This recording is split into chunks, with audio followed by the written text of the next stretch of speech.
This is how to create a PayPal account in South Africa. Make sure you watch until the end so you don't miss any steps. Open the PayPal app or go to the PayPal website, then select Sign Up. Choose between personal account or business account. For most people, select personal account and tap Next. Enter your email address and create a password. Then tap Next.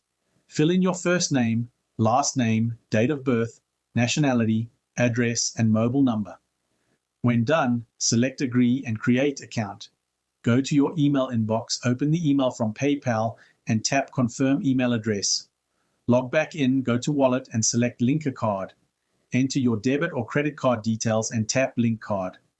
To withdraw money, create a free FNB online banking profile and use PayPal services to link your PayPal account and transfer funds to any South African bank.